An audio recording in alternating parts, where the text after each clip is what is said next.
오늘 주신 말씀 같이 읽을 때 두 군데입니다. 마태복음 5장 9절 말씀과 에베소서 2장 14에서 16절 말씀을 이어서 함께 하겠습니다. 먼저 마태복음 5장 9절입니다. 함께 합니다. 화평하게 하는 자는 복이 있나니 그들이 하나님의 아들이라 일컬음을 받을 것이미요. 아멘. 이어서 에베소서 읽겠습니다.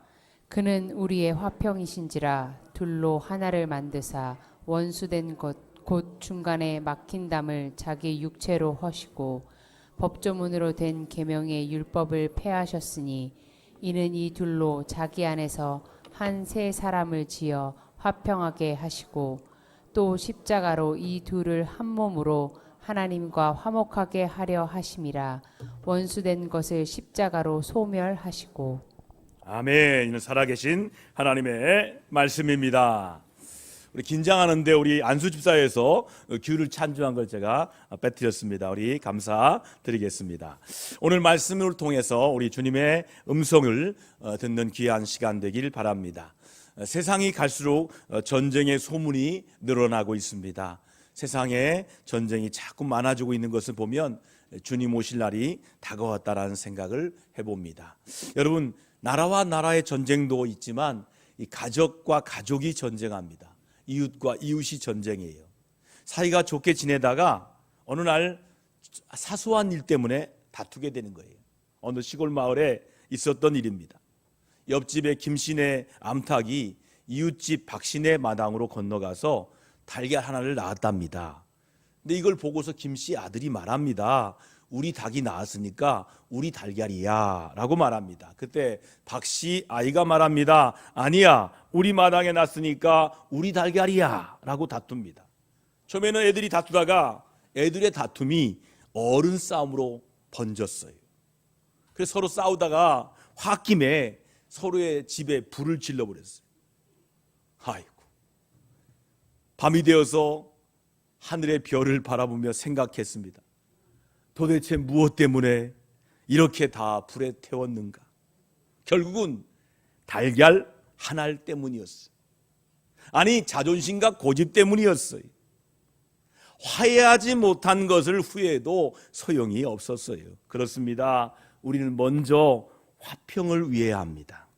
다소 억울하고 손해보더라도 다투지 말고 사랑하며 화평하게 지내야 합니다. 그런데 정말 사소한 것 때문에 엄청난 비극을 초래하는 경우가 여러분 종종 TV의 뉴스를 통해서 많이 듣지 않습니까? 지금 우리 주변에 화평하지 못하고 불화 가운데 불편한 삶을 살아가는 사람들이 너무나 많아지고 있습니다. 부모 자식 간에, 그리고 형제지 간에, 그리고 이웃 간에, 심지어 성도들 간에 불화하게 살아가는 분들이 종종 있습니다. 오늘 본문 말씀을 통해서 우리 그 길을 화평의 길로 나아갈 수 있기를 주의 이름으로 축원합니다. 오늘 본문 말씀을 공동 번역으로 다시 한번 봉독합니다. 저랑 같이 읽습니다. 함께 합니다. 평화를 위하여 일하는 사람은 행복하다. 그들은 하나님의 아들이 될 것이다. 여러분, 그러면 화평이란, 평화란 무엇일까요? 원문의 뜻을 보니까 화목 또는 평강이고, 히브리어로는 샬롬이고, 헬라어로는 에이레네이고, 이것은 영어로 말하면 피스, 평화입니다. 이 샬롬은요, 히브리 사람들이 가장 높은 선으로 생각한 가치였어요. 왜 그랬을까요? 그들은 매년 전쟁을 경험해요. 얼마나 어려운 지역인지 지금도 전쟁 가운데 있잖아요. 그래서 그들은 전쟁 속에 살다 보니까 샬롬, 평화가 제일 높은 가치예요. 본문에 보니까 화평하게 하는 자란 어떤 뜻일까요? 평화를 만드는 사람이란 뜻입니다. 이 말은 평화가 오기를 기다리는 소극적 자세를 말하는 것이 결코 아닙니다. 평화를 사랑하는 자, 곧 평화 예찾는 자를 의미하는 것도 아닙니다. 즉, 평화를 위해서 적극적으로 행동하는 사람을 말합니다. 즉, 평화를 만드는 사람을 말합니다. 그리고 화평은 거저 이루어진 것이 아닙니다. 가만히 앉아서 이루어진 것이 아니에요. 수도 생활로 명상을 통해서 얻어지는 것도 아닙니다. 물론 개인의 평화는 그렇게 얻지요. 제가 말하는 것은 관계의 평화예요. 여러분, 평화는 행동으로 실천해야 이루어집니다. 다시 말하면 화해를 이루어야 한다는 말씀이에요. 화해라면 어떻게 해요? 언제나 중재자가 필요합니다. 평화를 만들어주는 사람이 필요합니다. 팽팽한 두 사람의 불화 사이에서 중재자가 개입하여 막힌 담을 헐어버리는 거예요. 이것이 바로 화평입니다. 그리고 한 가지 주의할 것이 있습니다. 이것은 뭐냐면 죄와 불의와는 절대로 화평할 수 없다는 사실이에요. 성경에 나온 예수님을 팔아버린 가룟유다와 화평하지 않았습니다. 빌라도와도 화평하지 않았습니다. 바리새인들과도 화평하지 않았습니다. 왜 그렇습니까? 화평은 죄와 타협하는 것이 아니기 때문입니다. 여러분, 세상은 어떤 상태입니까? 지금 세상은 평화하지 못한 불화한 상황입니다. 나라도 그렇고요, 가정들도 그래요. 요즘엔 또 교회까지도 그래요. 여러분, 세상이 왜 화평하지 못할까요? 그것은 불화하게 만드는 악한 영이 역사하고 있기 때문입니다. 악한 영이 사람들에게 교만과 거짓과 욕심을 따라 살도록 역사하고 있습니다. 그래서 불화가 넘치게 되어버렸습니다. 그러므로 예수님께서 평화를 만드는 사람이 복이 있다라고 말씀하셨습니다. 그러면 화평하게 하는 사람의 반대되는 사람은 어떤 사람일까요? 로마서와 고린도 전서에 보면 사람의 죄를 쭉 나열하고 있습니다. 당짓는 것, 분쟁하는 것, 비방하는 것, 교만, 욕심, 원망하고 불평하는 것, 모함, 분열 등을 나열하고 있습니다. 이런 사람은 한마디로 다툼을 만드는 사람입니다. 영어로 말하면 트러블 메이커입니다. 트러블 메이커. 지금도 우리 주변엔 트러블 메이커가 많습니다. 이 말 저 말을 옮깁니다. 그래서 분열을 일으킵니다. 평화롭게 사는 곳에 불을 지릅니다. 가는 곳마다 싸움을 일으키는 사람이 있습니다. 그러므로 우리는 불편하고 불안한 가운데 들어가서 적극적으로 화평하게 하는 사람이 되어야 합니다. 평화를 만드는 사람이 되어야 됩니다. 그리고 하나님과 화평하지 못한 사람들을 하나님과 화평하도록 돕는 사람이 되어야 합니다. 그러면 어떻게 화평하게 하는 사람이 될 수 있는지 우리 말씀으로 함께 묵상하고 말씀으로 그 답을, 그 길을 만나시기를 주의 이름으로 축복합니다. 첫 번째는 뭐냐? 하나님과 먼저 화평해야 되는 거예요. 여기 우리에게 주신 말씀 자 같이 암송하는 마음으로 함께 있습니다. 함께 합니다. 화평하게 하는 자는 복이 있나니 그들이 하나님의 아들이라 일컬음을 받을 것임이라 말씀하셨습니다. 여러분요, 사람은요 하나님과 먼저 화평하지 않고는 사람과의 화평을 이룰 수가 없습니다. 사람이 하나님과 불화하게 된 것은 하나님 말씀을 불순종한 죄 때문입니다. 원인은 하나님께 있는 게 아니에요. 사람이 하나님처럼 되려고 교만했기 때문이에요. 그러면 어떻게 하나님과 화평한 사람이 될 수 있는지 에베소서 2장 14에서 16절 말씀을 다 같이 말씀으로 함께 읽겠습니다. 함께 합니다. 그는 우리의 화평이신지라 둘로 하나를 만드사 원수된 것 곧 중간에 막힌 담을 자기 육체로 허시고 법조문으로 된 계명의 율법을 폐하셨으니 이는 이 둘로 자기 안에서 한 새 사람을 지어 화평하게 하시고 또 십자가로 이 둘을 한 몸으로 하나님과 화목하게 하려 하심이라. 이렇게 말씀하고 있어요. 즉 예수님을 믿고 회개하고 순종하는 사람이 되면 하나님과 화평하게 된다는 말씀이에요. 여러분, 우리는요 하나님께 불순종한 죄악으로 인하여서 하나님과 원수가 된 관계가 있었습니다.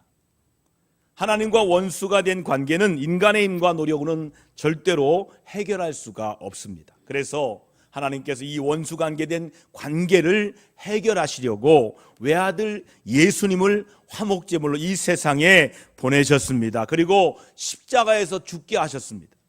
그리고 3일 만에 부활하게 하심으로 인류의 구원자가 되게 하셨습니다. 이 부활하신 예수님을 믿으면 모든 죄를 용서받습니다. 그리고 아버지 하나님의 말씀과 뜻대로 순종하면 하나님과 화평한 관계를 이루게 됩니다. 그러므로 하나님의 놀라운 사랑을 받아들이고 감사해야 돼요.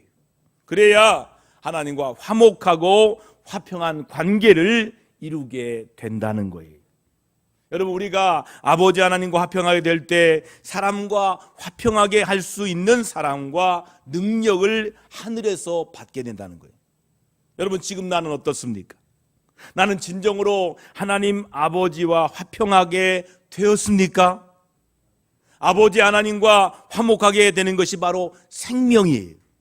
그런데 너무나 많은 사람들이 하나님과 관계를 소홀하게 생각하고 있어요. 이 관계가 회복하기 전까지는 모두가 실패한 인생이며 헛된 인생이 됩니다. 그러므로 먼저 하나님과 화평한 관계를 회복하게 되시기를 주님의 이름으로 축원합니다.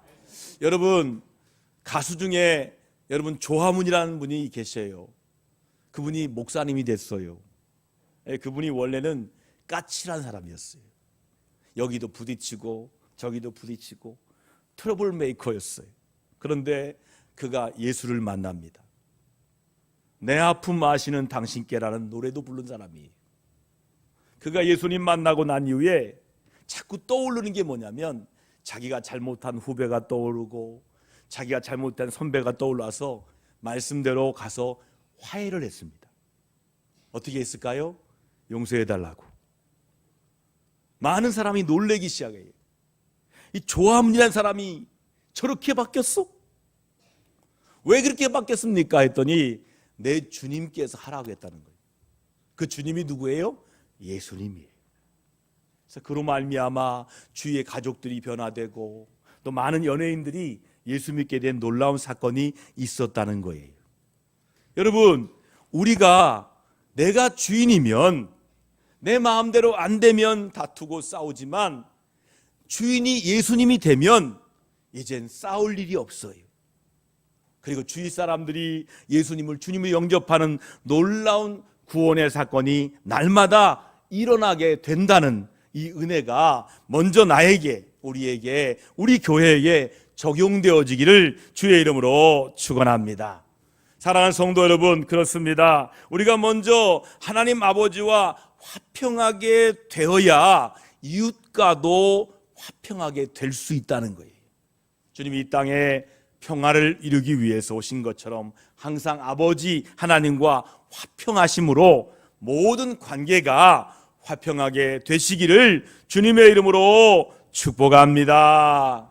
두 번째는 뭐냐면 온유하고 겸손한 사람이 되어야 한다는 거예요. 자, 말씀으로 같이 확인합니다. 함께 읽겠습니다. 화평하게 하는 자는 복이 있나니 그들이 하나님의 아들이라 일컬음을 받을 것이미요. 여러분, 오늘 여러분에게 묻습니다. 여러분, 누구와 화해를 청해 본 경험이 있습니까?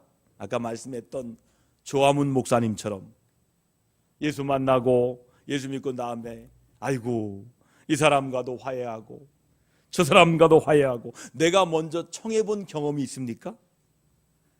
여러분, 그렇게 하려면 어떻게 해야 돼요? 겸손하게 자신을 낮추어야 이 화해가 성사가 됩니다. 높은 자세로 교만하면 화해되지 않습니다. 화해하러 갔다가 더 싸워요. 여러분, 낮춰야 되는 거예요.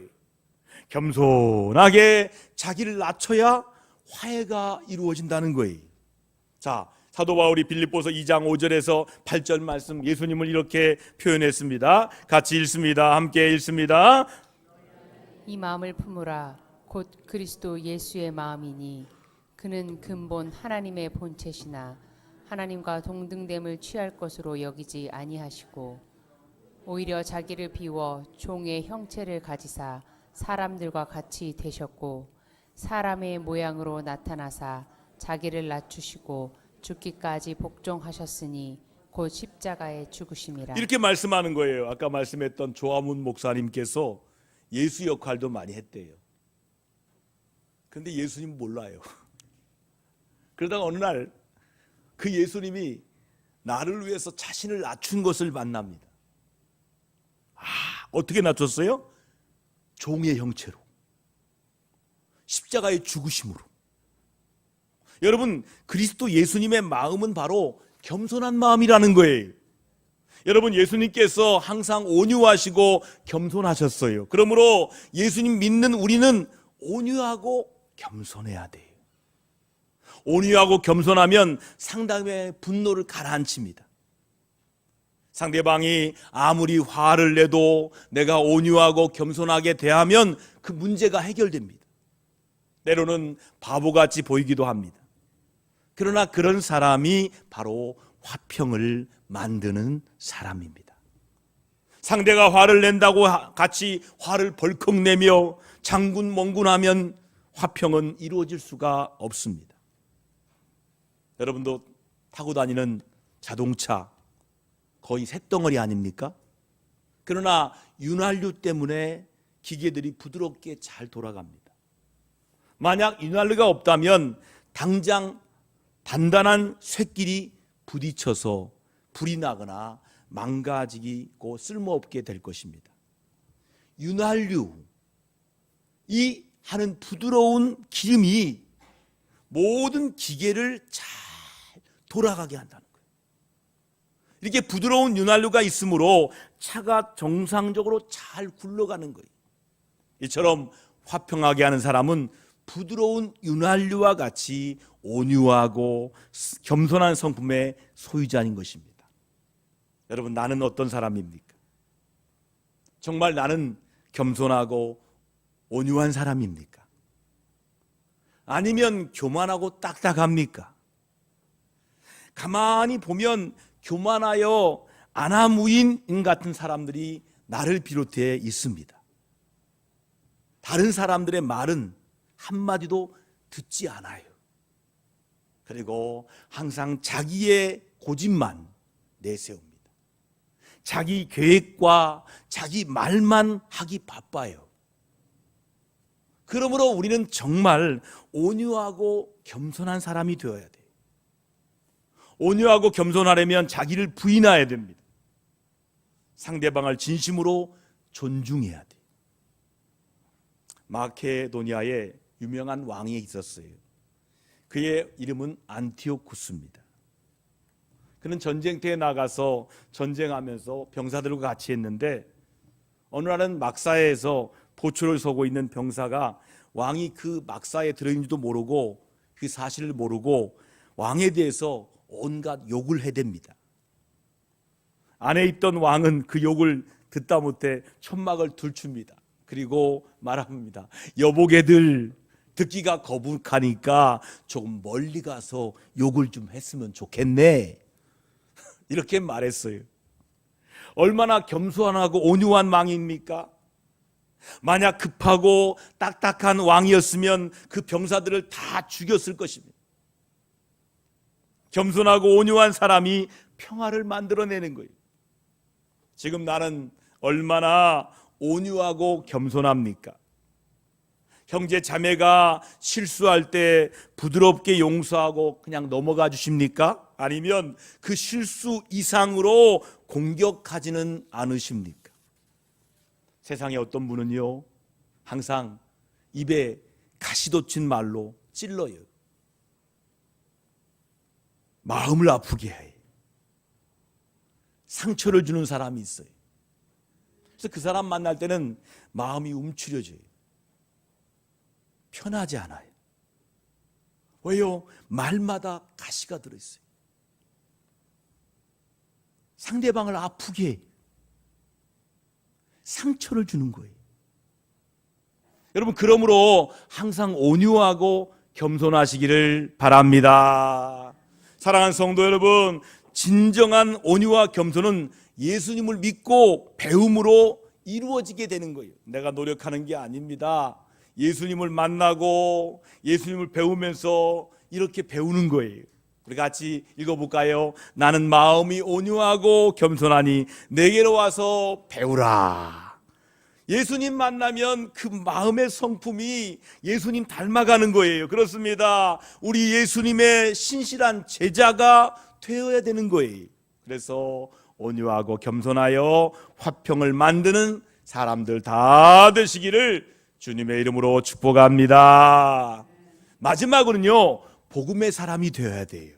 자, 우리에게 주신 말씀 이제 암송할 수 있겠죠? 같이 해볼까요? 화평하게 하는 자는 복이 있나니 그들이 하나님의 아들이라 일컬음을 받을 것이미요. 이렇게 말씀해요. 죄악과 불화로 분열된 세상을 화목하게 하며 화평하게 할 수 있는 길은 무엇입니까? 그것은 복음밖에 없습니다. 사도행전 10장 36절에 나와 있어요. 자, 같이 읽어볼까요? 만유의 주 되신 예수 그리스도로 말미암아 화평의 복음을 전하자. 복음은 뭐예요? 화평의 복음이라는 거예요. 예수 그리스도를 구주로 믿으면 하나님과 화평하게 되기 때문이에요. 복음의 사람이란 어떤 사람일까요? 마음이 복음으로 가득한 사람이, 즉 예수로 가득한 사람이, 입만 열면 예수님을 증거하는 사람이지요. 예수님을 온전히 믿고 순종하는, 사랑하는 사람이지요. 예수님을 위하여 목숨까지도 다 바친 사람입니다. 왜냐하면 예수님께서 나를 위하여 십자가에 목숨까지 다 주셨기 때문입니다. 그런데 지금 나의 마음은 무엇으로 가득합니까?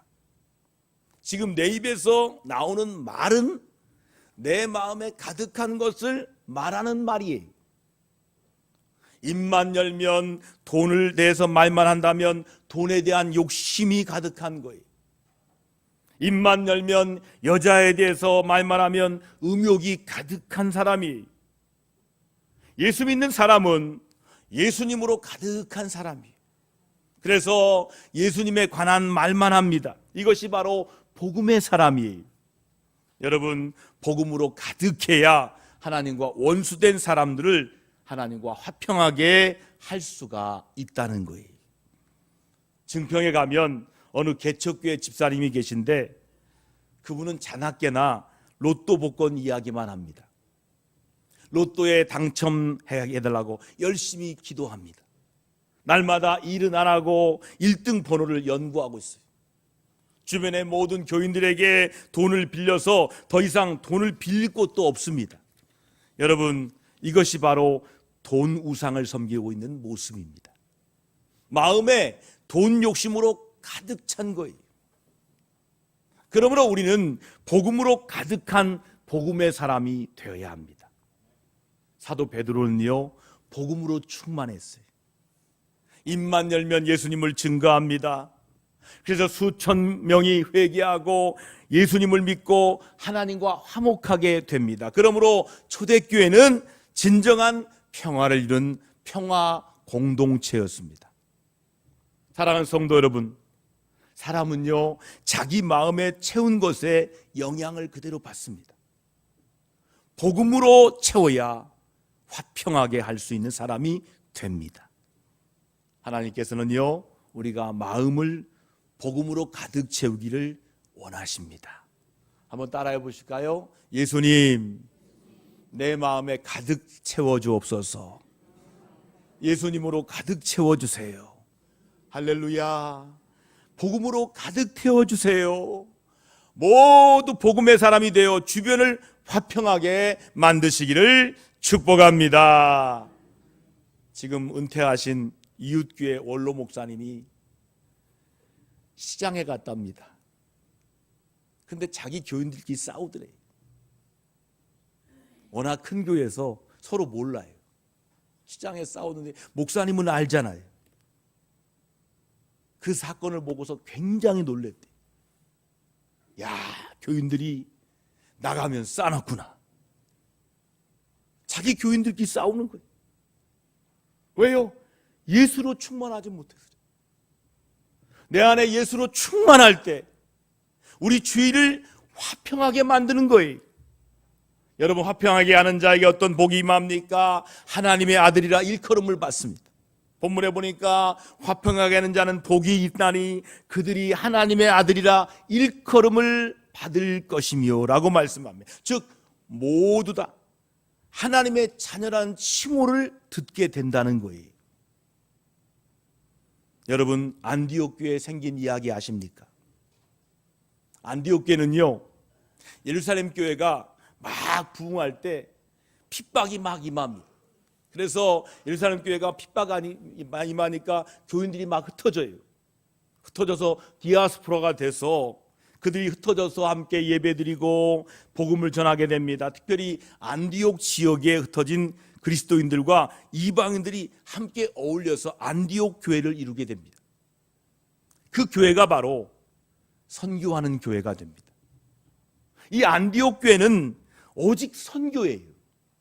그래서 다니는 사람들에게 별명이 붙었어요. 안디옥 교인들은 누구냐? 그리스도인이다. 내가 그리스도인이라고 부르는 게 아니에요. 사람들이 말하는 거예요. 저 사람은 그리스도인이다. 안디옥 교회는 그렇게 말을 들은 거예요. 안디옥 사람들에게 저 사람은 그리스도인들이다. 이렇게 부르기 시작하는 거예요. 왜요? 그들에게 예수 충만하고 복음 충만해서 선교하는 삶을 살기 때문이에요. 이제야 비로소 세상 사람들에게 안디옥 교인들은 하나님의 아들과 같은 그리스도이다, 이 말을 듣게 된 것입니다. 사랑하는 성도 여러분, 하나님의 아들이 이 땅에 오신 성탄절을 기다리면서 대림절 첫 번째 주일에 예배를 드리면서 세상을 바라보시면서 우리 주변에 하나님과 불화한 사람들이 너무나 많은 것을 보게 되지 않습니까? 여러분들은 아실 거예요. 3전 4기인가요? 4전 5기인가? 1974년에 다운을 많이 당했는데 마지막 KO시켜서 챔피언 된 분이 계세요. 그분이 바로 홍수환입니다. 이 홍수환 성도님께서 하신 말씀이 지난주 계속 맴돌았어요. 이렇게 말했어요. 나는 권투할 땐 링이란 인생에 살았습니다. 그런데 링은 그래도 신사적입니다. 말리는 심판이 있기 때문이에요. 그런데 세상은 서로 다투고 싸우면 말리는 심판이 없는 정말 비정한 세상입니다. 한편이 죽을 때까지 계속 싸우는 세상이다. 이렇게 그가 고백했어요. 이처럼 서로 다투는 세상 속에서 인간관계에서도 불화한 자들이 너무나 많습니다. 저들에게 가서 하나님과 화목하게 하고 이웃과 화목하게 하십시다. 그러므로 항상 화평하게 하는 하나님의 자녀로 살아가시기를 축원합니다. 하나님과 화평과 사랑과 화평을 위해서 오신 아기 예수님이 오심을 간절히 사모하며 기다리시기를 축원합니다.